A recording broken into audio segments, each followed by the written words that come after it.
Good morning and welcome to Happy Hour for Tuesday, October 2nd. So somehow it's already October. I don't know how that happened. It's a mystery to me. So let's do a quick check-in. How are people doing with their various projects? I haven't talked to you all in a week. I'm going to start us off with Bonnie. Oh, I'm doing fine. Progressing. I sent you pages, which you know, and kind of just looked at what I have left, and I'm pretty positive I passed the 75% mark. So I kind of felt like celebrating last night, like yay, I'm past 75%. It felt like a milestone somehow. That's my hardest point. Weird for wanting to. Yeah, that. absolutely the hardest part. Yeah, I find the three-quarter point the hardest. So because then once I start going towards the end, I find that really exciting. So for me, like getting to the climax scenes is always the fun part. Yeah. But that three-quarter point where you're kind of slogging up to the build for it, Yeah. the challenging bit. Yeah. So, Marianne, how are you? Similar place in that when I stopped writing this manuscript a couple years ago, I'd gotten to about 75%, but then when I started it, I had to rearrange the whole third act because I had resolved some story arcs inside out. And anyway, so having done that, there was this great big hole that was really intimidating. And I've been kind of coming at it from different angles because some of the scenes I wrote fit in later, but I wasn't sure how I was going to connect the parts. And last night at dinner, I don't know if you guys do this with your spouses, I was kind of monologuing because I get into track with my head and I have to say this stuff out loud and he's not even remotely interested in what I'm saying, but I just keep going because I'm like solving the story puzzle. And I realized that it's coming together. It's kind of congealing and I'm starting to see the whole shape of the thing and I can get right all the way through to the end. And it's like I was making the analogy that it's like a Rubik's Cube where you've got all these pieces, but you get to that 75, 80% part of the story and everything has to come together. All the plot threads, all the character arcs, everything has to kind of resolve and fit together. So it becomes really tight and complicated like a Rubik's Cube and you're fiddling around with all these little parts. And I think that's a really great analogy because it is that thing of, as someone who actually never solved a Rubik's Cube other than by peeling the stickers off and putting them back on the different spots, which is one way to fix that. 75%. Is that, when you change one block to get something to match up, that changes something else. Yeah. And so the ability to kind of keep those different pieces in line can become really challenging. And it's a real mental puzzle because you may be looking at one face, but you have to remember what's going on the other faces at the same moment and have a plan for it all. Yeah, because the characters aren't just waiting, right? Like they're not just in stasis until you get back to their new chapter. Everything should be moving. Yeah. And so thinking about is the right amount of time passing and all those things. Yeah. It's so fun. So last night was kind of a breaking point where I felt like I was really in control of the whole thing and now I just have to do it. Yes. And that's better than that feeling where you're not quite sure what you're doing. Yeah. Well, and definitely talking it aloud with people can be really helpful. I think that's why it's so useful to have things like this where you can sort of sit around with someone and be like, okay, I'm thinking this and that. What are your thoughts? Those kinds of things. Mm-hmm. Kristen, how goes your story? It's kind of slow. I hit a point where in some of the notes that I'd gotten from people that I had to back up the bus and do a bit of research because I didn't have the skills that I needed to fill in those parts. But I have those now. So then it's just trying to juggle my time so that I can actually do the edits. Been also wrestling with the disappointment that I'd set myself a deadline to have it done before Surrey, and I blew that out of the water like a couple weeks ago, and it's not going to happen. And so that's actually really, on top of all the weather stuff and everything, that's actually really been messing with my motivation. Like felt like I had some momentum and I wasn't doing as much as I wanted, but I was still doing stuff. And now I'm like, the little voice in my head's always like, well, why bother? It's, you don't have the deadline anymore. So here's a question. Yeah. Why was Surrey the deadline? What did having it done by Surrey mean? Well, because I'm meeting with an agent then, and I wanted the manuscript to be finished, right? I wanted it to be like, okay, it's complete, but this revision is not complete. So, I'm very happy with the beginning part. So if she asked for like the first 10 pages, yeah, right on. Like, that's awesome. But the rest of it, I'm in deep crap. So here's a sticky question, and I'm playing devil's advocate with you. Yeah. But did you really think you were going to get through the Surrey conference and not have an epiphany of something you had to change, even if you'd finished this revision? Oh no, I know that it's always a moving target, but to have this pass of the revision done was the goal, and it's not. I'm only like halfway through, so I always miscalculate how busy September is going to be, I guess. Even if an agent were to say, I love it, hand it over. I know. It doesn't have to happen in that moment. You still have time to finish what you're doing and it's just plenty of time. Yeah, it's just more that because I am doing, I'm not under contract or whatever, I find that that's the really hard thing to do, and it always it gets pushed a lot, like it's, oh, you're going to volunteer? Sure. Oh, you're going to teach? Oh, okay. Oh, can you take can you TOC for me? Oh, sure, I will. And then my kids have this crazy schedule. And so, yeah, it's just that constant juggling of that. That's, I've blocked off the next 2 weeks where I won't take any TOC shifts for anyone. I'll only do my ones that I've set up, and then this week is a bad example because we have a lot of extra stuff going on, but after this week I should be able to focus a bit more. And my husband's going out of town. That'll help. Yeah. So, what I can say is separate into two separate things, and I do the exact same thing. So I say this as someone who totally feels what you're feeling. Yeah. So first, separate with the idea of the goal of having it done for Surrey, as Marianne pointed out. To some degree, that's an arbitrary goal, because if they say, this is absolutely the thing I have been waiting for, send it to me. Yeah. They certainly understand that you may have stuff going on. So if you don't send that for 3 to even 6 months, that's not really a big shift. So in terms of the practical side of it, that's fine. Like, just make sure that you're prepped and you're ready to go in for your pitch and all those kinds of things. Mm-hmm. On the emotional side, totally get that, which is a completely different thing, which is the feeling that you're writing slides and it becomes the thing that's on the bottom, but you're actually doing exactly what you need to do, which is, okay, how do I reprioritize that? And I think, to be honest, it's very similar to anything that we do for ourselves, whether that's health or wellness. Like, those are the things that go. I was going to go to the gym in the morning, but then the kids, did this thing. Or I was going to go, Tuesday nights were going to be my pottery nights. And then something else. So those are always the things that slide. So it's a case of, how do you move it back up?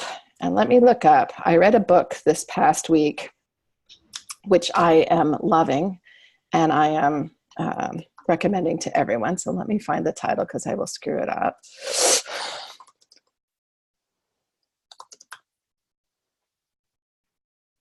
Hold that thought.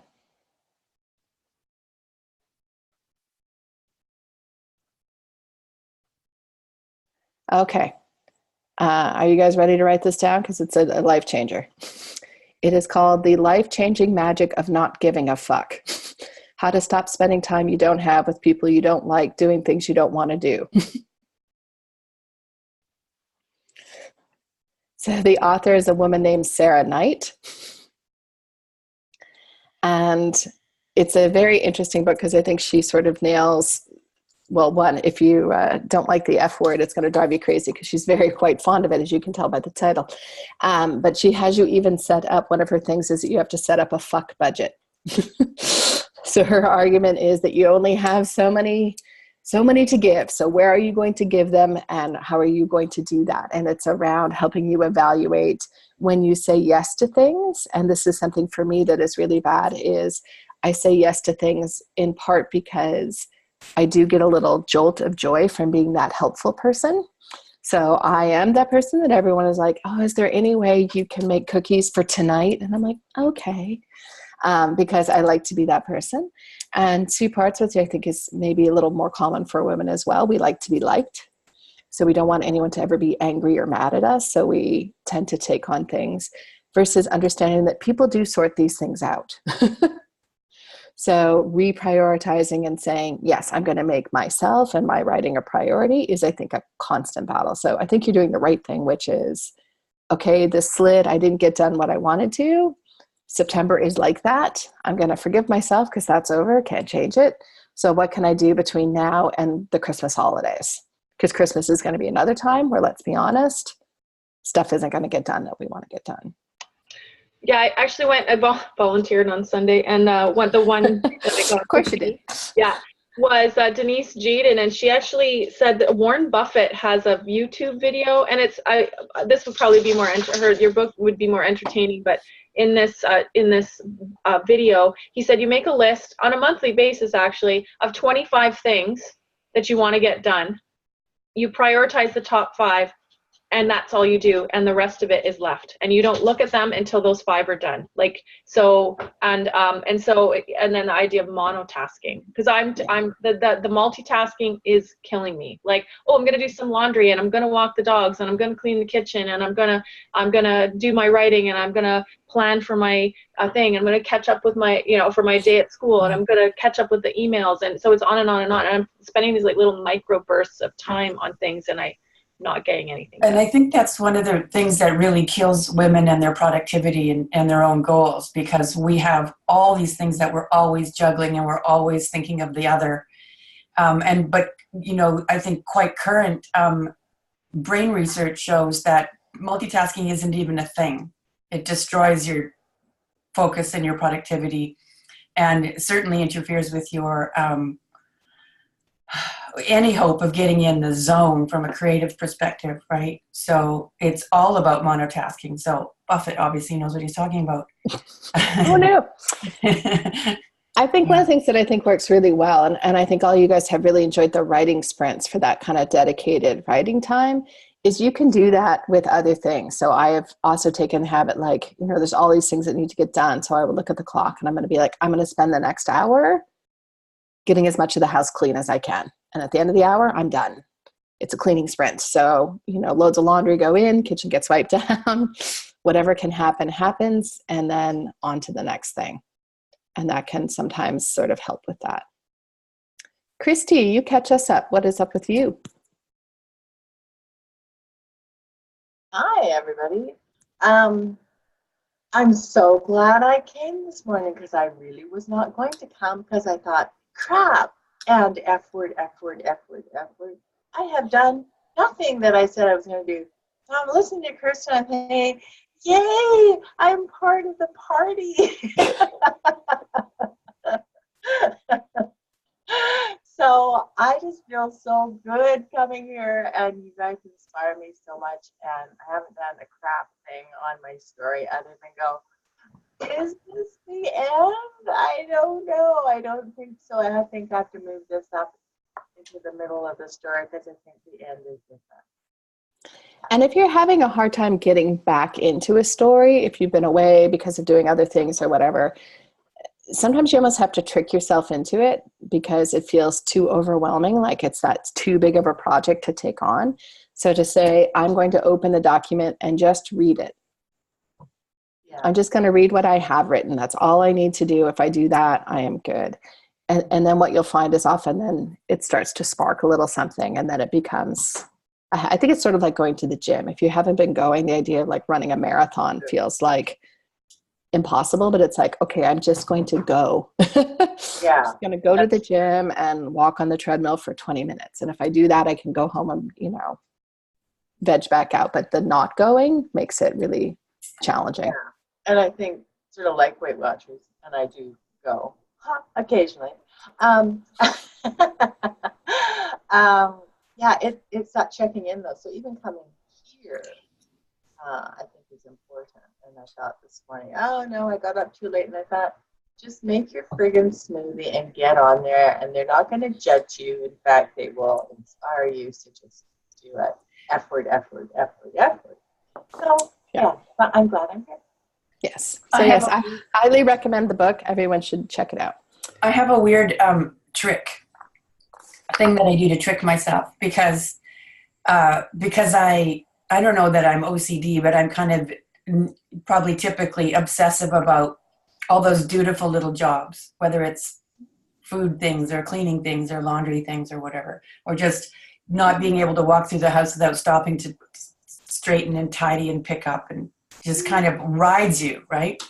So I call that OCD, and I tell myself that my goal is to leave the laundry until it's really full, because for me that's an accomplishment, and I'm learning and I'm healing and getting better.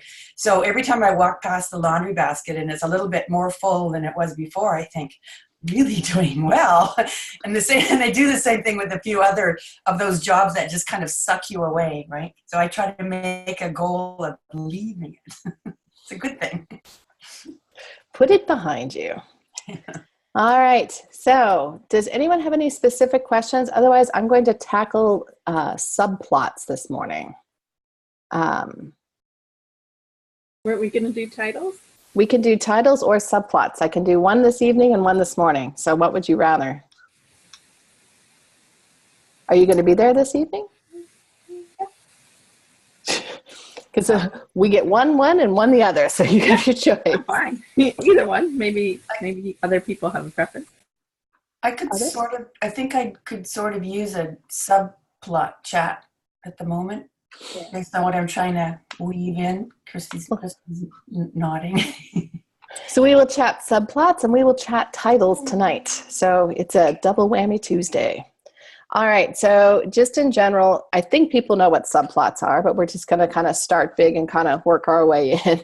So the idea of the subplot is it's that secondary strand of the plot that's sort of supporting your main story, or sometimes you'll hear it called the side story, or you'll hear sometimes the term B plot.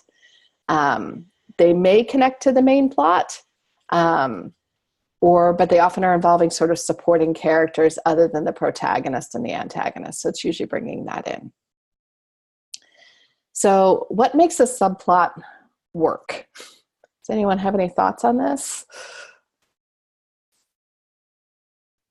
Not a one. All right.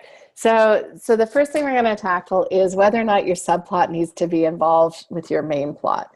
And I don't think that it has to, but I think you're going to have a lot more connections if your subplot is in some way either increasing the conflict of your main plot, or it is in some way showing a different perspective to your main theme story. Will make sort of a difference. So I'm actually going to pick Marianne's book because it's in my head at this moment, where I would say the main story, and I say this as someone who has not read your book, so you can correct me, Marianne, is the main character's personal growth arc about learning to trust other people. That's the primary plot. The secondary plot would be the romance.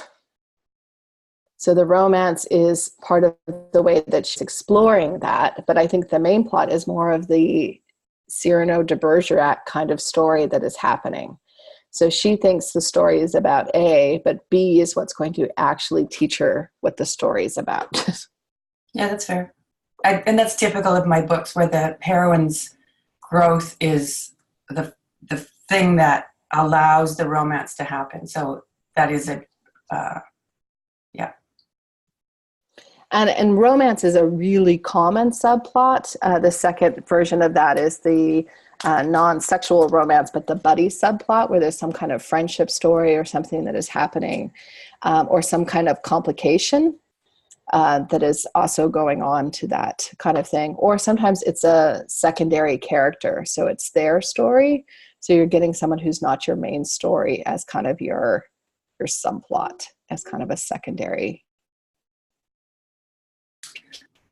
piece of that. I think one of the most useful things you can do is ask yourself, what's the point of this subplot? Why does this subplot exist in my story? And if it's just simply to add pages or as a distraction, you'll have that subplot that when people get to that chapter, I don't know if anyone's ever had that experience, you get to certain chapters and you just skim over them because you want to get back to the main story. That's, I think, an example where the subplot is just not doing enough heavy lifting. If that makes sense to people. Mm-hmm. So there's a couple of different ways to do subplots. That's my dog's squeaky toy, which can now be a part of the adventure. Like, so if you're wondering what that sound is, that's Kyra. The doggy subplot. The dog, yes, that is the subplot to today's class. So one way you can do it is you can actually have just sort of totally separate chunks. So the story isn't necessarily woven together, but where you almost have different subplots that are happening and sort of breaking it up into different pieces. So that is an option. So for example, Huckleberry Finn, To Kill a Mockingbird, those are examples where there's the main storyline, but then there's sort of interactions with those characters with other people that are really almost completely separate from the main storyline. I think those are really hard to pull off most of the time. I think what's a little bit easier is if you're doing some kind of parallel kind of thing. So this is a lot of books that I enjoy that have this, or where there's like the main storyline. So I live in this grand old house in England, and the subplot is what happened in that house in the 1800s. So I find a piece of art and I'm trying to find out, who is this a painting of? And then it's interwoven with chapters from the character's point of view from the 1800s, where we're getting some sort of story about what's happening to them. So there's the story back then, and then there's this contemporary story. And there's quite a few, particularly women's fiction books, that use those kind of parallel storylines. You'll also see them sometimes in thrillers or mystery novels where there's these subplots. So you're getting the story, from example, from the killer's point of view, interspersed with the story from the detective's point of view. So they're running on parallel lines, and at some point they're going to interact.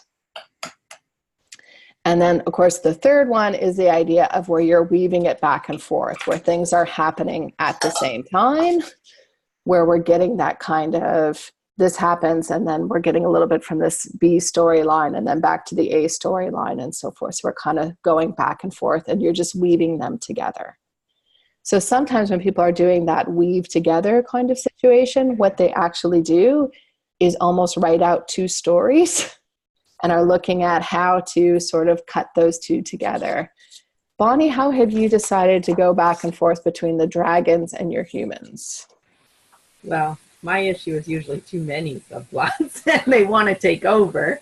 How did I figure out how to go? Well, in the first novel that I wrote, I actually wrote it, like you said, two stories, and then I interwove them.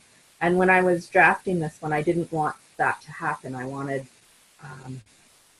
when something happened with the main character, it was reflected in another way by the secondary characters. So I would take whatever change or idea happened with the main character, and I would wonder, okay, how would that affect the secondary characters and help them in their subplots, basically, in their arcs. So I basically plotted out 3 arcs, character story arcs for each character.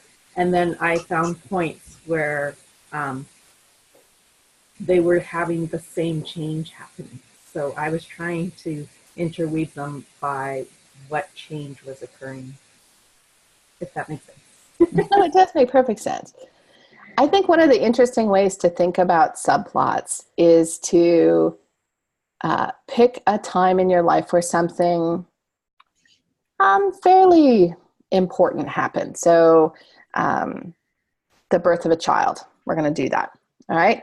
So if you were writing the story of your life and that was a book, and so we are building up and we know the climax scene is going to be when the baby is actually born, what other things were happening in your life other than gestating that child?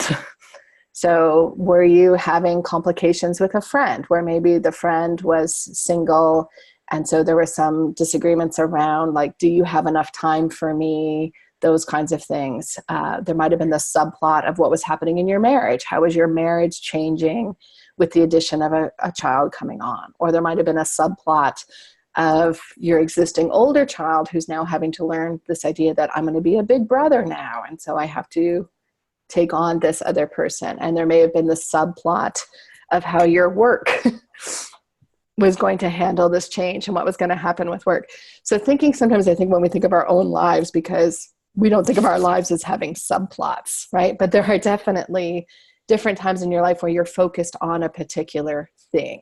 So this is the story right now. This is the story of Kirsten, who is writing her novel, and the climax scene is going to be her being at Surrey, right? And so we're building up to that momentous point where she's going to pitch and all the things that are going to happen.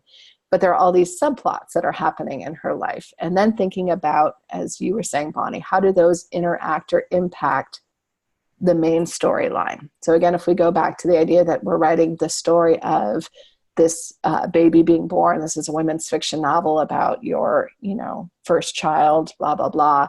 And maybe there's complications with the pregnancy and all those things are happening. But how do those other stories either support the character getting to that main goal or take them further away from getting that main goal? And Bonnie knows me and she knows how I absolutely love friction, right? So conflict is a big thing of that, because that's, I think, what gets people turning pages. So if our plot is, I'm going through all these doctor's appointments because this baby is a high-risk pregnancy and all these kinds of things, and at the same time, work is putting some pressure on me because there's a big thing happening and this is a chance to make a big leap in my career, but focusing on my career versus focusing maybe on my health, maybe I can't have both of those same things at the same time. And at the same time, my spouse, is he the supportive husband who's trying to help me make those choices and decisions, or is he also creating a source of friction? And how is that either, again, supporting my goal or taking me away from my goal? Does that help? Okay. I always think of, nodding makes me happy. And I've talked to people about this before, that, whatever your character wants is, I always think of it as the destination or the train ticket that you sold to the reader. So this is a book about this woman having a baby. And the story is going to be over when she either has a healthy baby or doesn't. So tragedy or a happy ending. And as the reader, I'm reading along with that. And I will explore some side journeys. That's kind of interesting because I'm always then wondering, am I getting closer? Like, oh, we're picking up speed. We're going to get to that destination quicker. Or are we suddenly going in the opposite way? And then how do I feel about that? Am I happy that we are getting further away from what we were trying to do? Or am I upset? Because we're not always cheering for the character to get the goal that they have in mind. The character has a target that they're going for, but the reader, we may or may not be supporting of that. So I think subplots are a great way of sort of exploring roles not taken, or potentially how different characters are dealing with the same situation. So again, if I'm writing this book about motherhood and about, how that changes and all that, having a subplot where there's maybe another character who's the best friend, who is single and who is giving her friend a hard time about, you never spend time with me ever since, you had the baby, you're not doing this.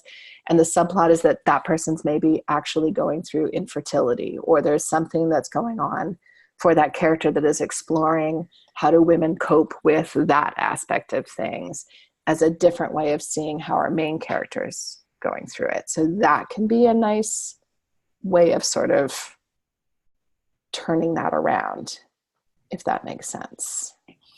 So with, say, a story like Eleanor Oliphant, our favorite book ever, so I would have difficulty even explaining what the plot was in that. Like, what we we know what Eleanor sort of wants in the beginning. I mean, she wants to get the boyfriend kind of idea. Like, is that, but she wants I to would be loved. say, Is that, like, what would you say? hang on, because I can't remember people's names, so I'm looking up the book because it'll tell me. I mean, obviously her name is Eleanor, but I'm trying to remember other characters' names, and for the life of me, I can't. I haven't read it yet, so Yeah, Oh, it's won't give lovely. if there's a spoiler coming, we won't give anything away, but just kind of in general terms. Okay, so in general terms, I would say the main plot line is Eleanor, who, for those of you who haven't read it, is a delightful character. She's definitely on the spectrum. She is a character who works in an office building, and she's a very particular person. She and another fellow help this old man who falls down. And that is the kickoff of the story. And they basically have to help that old man. That, of course, leads to a whole, like, that is the main plot line, is what's going to happen. And they actually don't tell me the name of the old man. Raymond is the fellow. And that becomes a romantic subplot. So it's her and Raymond, who is this IT professional. And then you're getting history of what happened in her personal life. So she has something that she has to overcome. And I won't give you a spoiler, but there is quite the twist in this book that I think is really well done. It's not a thriller. I would say it's more of an emotional book, but it's got a big bang for the buck. But in terms of what the destination is this old guy going to be okay? Because he falls and he can't go back to his place on his own. So they become consumed with sort of trying to help him remain independent. Oh, okay. So that would be the definition of the main plot line. Oh, okay. Yeah, because I, for the life of me, couldn't sort of figure out. But you're right, because that's weaving us through the whole tale. Because it's women's fiction, it sounds to me like the main thing that's going on is Eleanor's arc. Yes. And that the romantic arc with Raymond would be a secondary storyline. And that knowing no more about the story, the whole thing with the old man is almost like the scaffolding that is used to tell the literary and the emotional story. Yes. Is it that important, or could something else have been? Could it have been replaced with something else to carry? It could have. Yeah, it could have been. I would say it's another way of showing. So these are three people who are all very lonely in very different ways. Okay. So you're actually seeing how three different people deal with loneliness. And obviously for all three of them, this chance interaction, this old guy basically collapses in the street. And it's both Raymond and Eleanor who rush in to try and help him, and who then become enmeshed and kind of continuing to help him for a period of time. They're all sorting out their own issues. Eleanor's the main character, so she's the driving thing. But have people heard the term MacGuffin before? Mm-hmm. So it's Alfred Hitchcock kind of terminology, kind of comes up with the idea that something's a placeholder for something else. And really, the old man falling in the street is just the mechanism by which all these people end up coming together, and now there is a crisis. It could have been something else. It could have been a fire or something else, I guess. Yeah. So loneliness is a theme. It's like how people end up isolated and either get stuck there or move beyond it somehow. Yes. Yeah. That is fundamentally what I would say the book is about taking the risk of human connection. And wouldn't all the subplots kind of tie into that theme, or at least show examples? Yes. Yeah. But that's what's beautiful about that all the pieces, even the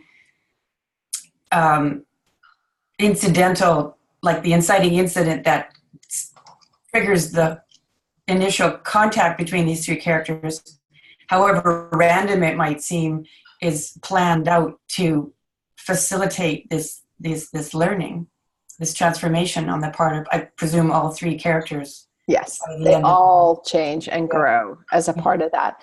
And you can even look at a book that's a completely different book. So look at something like Gone Girl, which, is the main storyline is obviously what happened to Amy, right? So she's missing And that's going to be the main plot line that we're following through, what happened to Amy. But if you look at sort of the subplots, one of the big ones in there is his affair. And also then Amy's relationship to her parents. And then Amy's relationship to her past boyfriend, the one who sort of hides her out for a period of time. No spoilers alert, but if you have seen the book or the movie, it doesn't go particularly well for him, right? So all three of those things are kind of then building up to answering that main question about what happened to Amy, because it's not just where did she really go, but what happened to her. Our yard guy is here, I do believe, so that will become exciting. So those are the three different ways that those things are kind of coming in. And again, those are all thrillers, so a completely different kind of plot line. So Kristen, what are the subplots in yours? Well, I'm actually currently building in a romance subplot. The friend / romance, because it's upper middle grade, so it's not like full on romance. But yeah, there's no making out, is what you're saying. No. Yeah. Yeah, so it's a little bit more muted. So it's kind of a melding. It's kind of a step beyond the buddy thing, but that just the starts of things. And then there is an older character in the story. Yeah, she may have her own subplot, but we'll see. It just kind of depends how things go on. She's there as a support, but she's a very compelling character. And I've done this a few times in all the books that I've written. There seems to be an older person that shows up in them, so there may be more of a subplot with the grandmother type person. Well, and I think that's really important in kind of YA and middle grade fiction to have sometimes that older character, because one of the things that we struggle with when we are kids is the idea that this is forever. And that's where there's that program for teens where it's like, this gets better was the big thing, right? So they had all these people coming forward and being like, don't worry, you will survive high school kind of thing. Older characters can sometimes serve that purpose in YA novels and middle grade novels of they've been through something and they are still around. They have survived this thing, which can then help the younger character understand that whatever it is that they're currently struggling with is survivable. And I think a sweet romance would match really well with your story. One, because I think it's just a lovely sort of addition, and I think that's something that age group is very interested in. But I think there's a reason romance is probably the most common subplot. Mm-hmm. Even when we always talk about women's fiction, so let's talk about men's fiction, right? So if you look at most thriller novels, Tom Clancy and all those kinds of things, there's often a romantic subplot that's happening. They may not call it a romantic subplot, but there's some sort of love interest that is happening to sort of balance that out. Even if you look at all the James Bond stories, there's a reason there's a Bond girl. Right? There's a purpose to the Bond girl. Even though he never grows. Yeah, he's a little emotionally stunted, but yeah, there's a purpose to that is sort of, overlying all of that. So what is that, and how can that sort of, up the stakes? And often in Bond, and unfortunately in a lot of thrillers, the only purpose the woman serves is to be the source of revenge. And so you'll hear people sort of talking about they're done with, you murdered, raped, and killed my wife and kids, so now I'm coming after you kind of plot line, and that is the only purpose of the woman in the story. But it does increase the stakes. I mean, there's a reason it's been done in so many books and stories, is because it then motivates the character to sort of have that secondary thing. So Christie's book, I think, has a very interesting subplots, because there's this group of men and they all have their own story and their own secrets. And I think that is another example. So again, we're almost seeing kind of in each of your books the different examples of types of subplots that you could have. So, Christie has the thing where she has all these different characters and they're going through different things. So Christie, how have you worked on subplots, or has it just happened organically?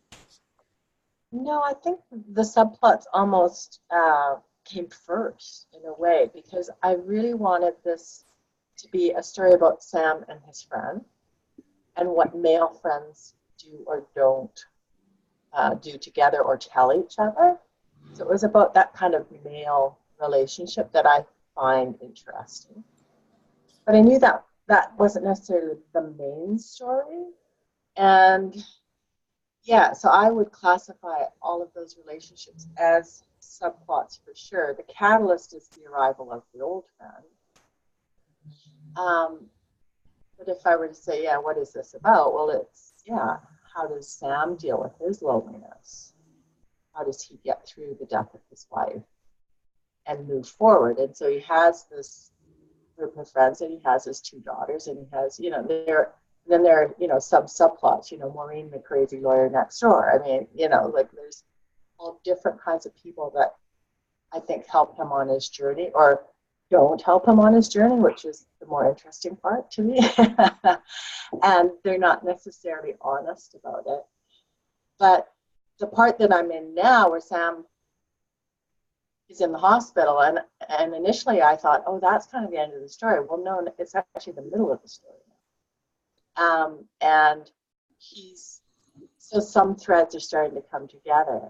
And a lot of the men's story, because they went to college together, played soccer together, and significant things happened around this one game with the Green Bay Packers. And it's all coming out, and it's like, oh, that's why you did that. Oh, that's why you did that. So I'm finding right now that that's satisfying to me, because it is coming together. But, and I'm not really giving anything away in that Rose, who returns, one of the friends, is transgender. He is now a she. And so there is probably a glimmer of, oh, is there a romantic subplot? And so I think that's interesting. I don't necessarily want that to be answered at the end, but that it's certainly part of. But then how this Rose, through his life with the boys, and now returning, is really more the catalyst. So even though it's like, oh my God, there's a transgendered person in here, it's not that story. No. And I think there's two themes that are going on in your book that I pull out. So one is the secrets that we keep from the people that we love, and also from ourselves, because I think there is a lot about what people are not being honest with. So the Rose is the primary thing, where you're not necessarily being honest about necessarily who you are at even just the fundamental level. And so Rose is now out, so to speak, right? So that secret is no longer a part of, and that's then a catalyst for other people to look at what are the secrets they're keeping in their life. So for Sam, it's that he is not, in fact, coping with his wife's death, whereas I think he thinks he is. Yeah, exactly.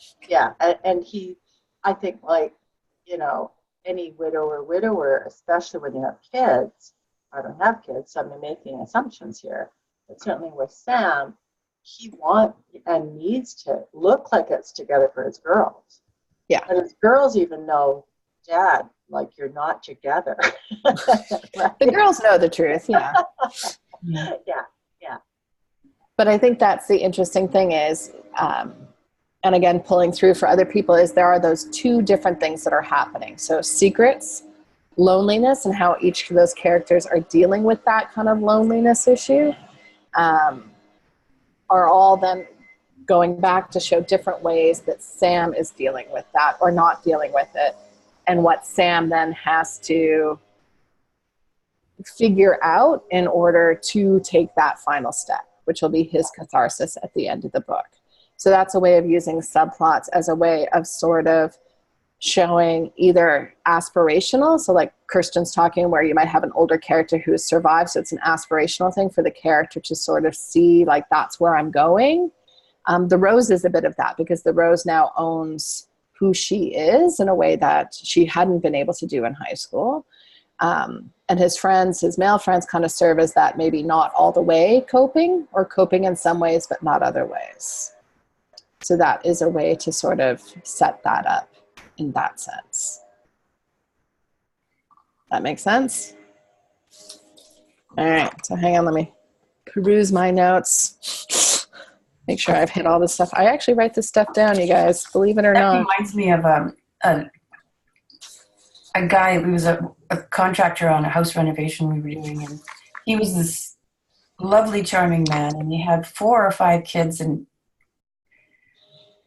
everything was perfect in his life. And then his wife just didn't wake up one day, and they were like 30 something, and the youngest of those 5 kids found her in bed, and it was just this tragic story, and it was happening right there in my neighborhood, and it stayed with me for such a long time because I thought, I was thinking about that. Now what? Storyteller. How incredibly complex and interesting to follow him through that healing process.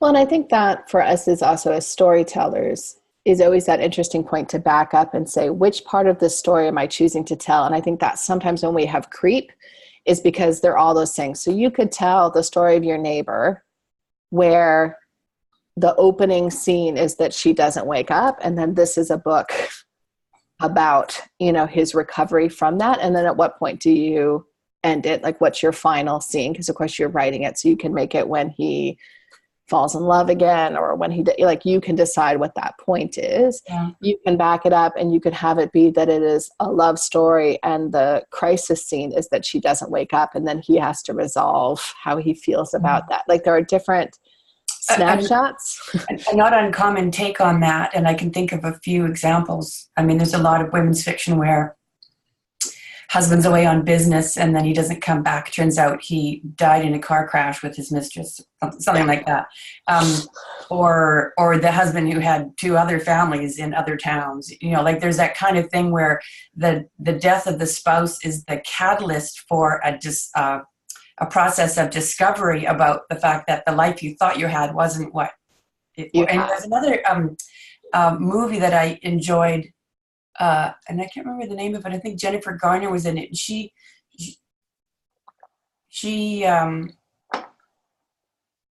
I can't remember who. There's this house with like 3 or 4 guys living in it, and she's there after the death of her fiance. And what's it called? And so they're like preparing for the funeral and whatever, and she's dealing with his stuff. And then she slowly discovers all these secrets that he was keeping from her, and finding out that he wasn't the man she thought he was. And in the meantime, she's falling in love with that roommate or something like that. It was a good movie. I wish I could remember the name. There's also a really interesting, I think it's a novella by Stephen King, and I won't remember the name of it, but a woman, her husband's on a business trip. Oh, did you get it? Catch and Release. There you go. So the Stephen King story, the husband is away on business and the wife goes out into the garage. And I can't remember, she finds something and it intrigues her, and she initially thinks maybe he's having an affair. And so she's looking at various things. And then she comes to realize that her husband is a serial killer. So all these business trips, she finds like that he's actually going off and murdering. Masterminding these creepy murders. Ew. Yeah. And meanwhile, Stephen King. It's so Stephen King, right? And meanwhile, he's, calling home and, like, yeah, I should be home tomorrow night, blah, blah, blah, blah, blah. But she has now found, like, for example, these trophies. So like, driver's license and like jewelry and various things. And so she realized, like, and she's going through calendars and realizing like, oh, that girl who went missing. And so then she starts matching up. Oh, he was on a business trip in Boston. Then this happened. He was on a trip here and that's other girl went missing. And so she's realizing who's who. Oh. But it is it's the same plot, right? Like it's the exact with same a different with a serial killer instead of someone else. Yeah. But looking again at what piece of the subplot that you're going to tell and how that reflects. And which direction to take it. Which direction you take it. And any of those will work. The only else thing that I had in my notes to sort of talk about is the idea of how do you know if you have too many subplots? And that's really hard to say because I would love to be like, you can have no more than 3. I have an answer. There's another you subplot. have too many subplots when they take over the story. That was what I was going to say. Sometimes you Yes. come up with a subplot that's just way more, engaging, and your main story sort of pales by comparison. Then honestly, I don't know what to do when that happens. Well, sometimes that becomes, then you realize in your next revision that actually that is the book, and what you thought was the main storyline is a subplot or is a different piece of it. It really becomes, there are too many subplots when the book feels just too diffuse and you're not landing on any one thing. There has to be something that drives your story forward. There has to be that train ticket. There has to be a destination that the reader understands where we're going. And when I no longer understand, because it feels like I'm on a train to London, and then we took a left and went to Paris, and then we got back, and then we went down to, here, and now I have no sense of where I'm going. That's when you have too many. But I don't think you can say you can't have more than 3 or 4, because there are definitely books that have a lot of subplots that all work extraordinarily well. Aren't there rules for that, though, within genres? Like, I'm thinking of Game of Thrones, which I do read a lot of fantasy, but I ended up stopping reading that, because I could not handle all of the subplots. Yeah. And I'd have read other fantasy in the past, but that was just way too many for me on the page. It's easier to keep track of it in a television show because you can see everybody, but it was mentally just too draining of a book for me. I would say there are sort of genre expectations. So things like science fiction, fantasy often have, huge casts of characters and massive subplots that are happening.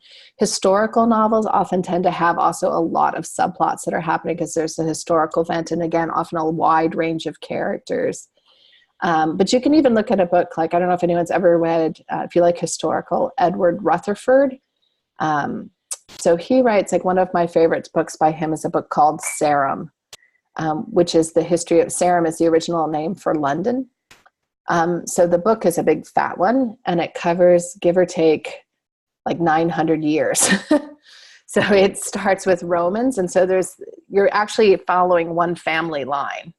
But you're just getting short little, almost like short stories of different people all the way down through the history. So sort of starting and it gets you from, again, Roman all the way through kind of World War II and the bombings and the Blitz and things happening in London, all in this kind of one story.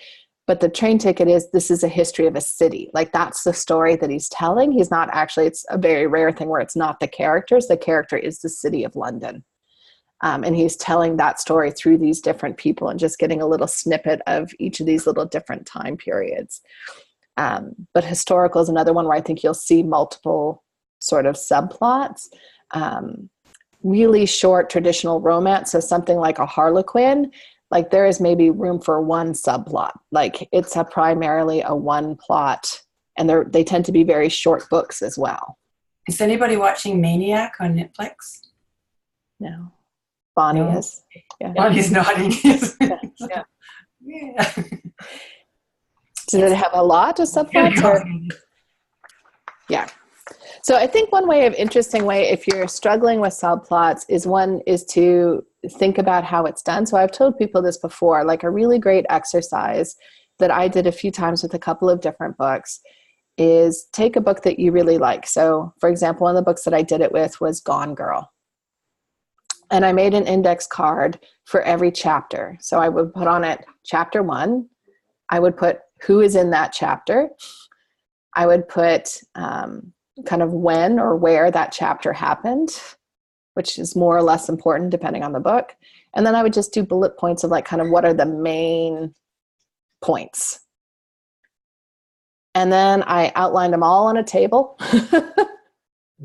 And then I went back through and I highlighted the subplots in blue. And I looked at where did those things come up? You can also do that with characters. Where did these certain characters pop up and when did they disappear? And that became really helpful for me to just sort of see visually, blue pops up here, here, here, and here. Because then what you can do is take your own book with a bunch of index cards and then start to be like, did I drop people? Because all of a sudden you see so-and-so shows up in chapter 1, and then I don't see them again until chapter 38. And I realize like, oh, they need to show up here somewhere in between. Like they're not, my subplot's not getting woven in there. So that can sometimes be a helpful way. And in a very short version is watch a TV show, like an hour-long drama, and ask yourself, what's the plot of this episode of Law and Order? And it's guaranteed if it's Law and Order, it's going to be, is the bad guy caught? Who is it? And then what are the other things that are happening, and when did they resolve them? When did they pop up, and when did they resolve? That will help. I always get more enjoyment out of a series like that when an episode with its A, B, and C stories ends up having a particular theme that ties them all together that you don't necessarily recognize at the beginning, but as they unfold, you realize that the writers are approaching some question or some theme from different angles, you know, and yes, exploring them through these different secondary characters and subplots. I don't know. It's more. I think, yeah. For me, I always like when those things are coming together. They don't have to, like you don't have to be showing, but oftentimes when you are showing those different sides, I think is just when it becomes a much more satisfying journey for the reader. And that takes us to an hour, ladies and gentlemen. I was just going to add that sometimes those subplots and those sub-characters can help you understand the main character and what they're going through. And it's a way of showing something that you don't really necessarily want to say and hit them over the head with, and they could go, oh, that's happening with that character. That could be happening with the main character. I don't know. It's just... Well, sorry, I know you're trying to wrap up, Eileen. I also use secondary or subplots as a stimulus to push the main character this way or that way. So they end up being part of the main story arc, but they're like, there's a side story going on, but how it impacts the main character or how they respond to it affects what's going on in the main story. Exactly. Yeah. Because it can be showing echoes there. Actually. Yeah. It can be different views of the theme. It can put pressure on your character to have to go one way or the other, because they, again, if we go back to the very first example, so if I'm trying to get ahead at my job and I'm trying to get through this pregnancy and have a healthy baby at the end of it, and eventually I can't have both of those, the subplot of my work will push for me to make a decision on the main plot line. It creates that kind of friction or that kind of thing. So you can do those different pieces. But the biggest takeaway that you have to walk away from today is there has to be a purpose of your subplot versus like it's just another interesting thing that I'm just tacking on to my story. Like there should be some point that it is illustrating, that it's either moving the plot forward, that it's adding conflict to your character, that it's showing different sides of your character, or it's showing the reader different ways that this could play out, that there's a purpose to it. Purpose is our goal. Purpose and conflict. Purpose and conflict, and those will be my two things.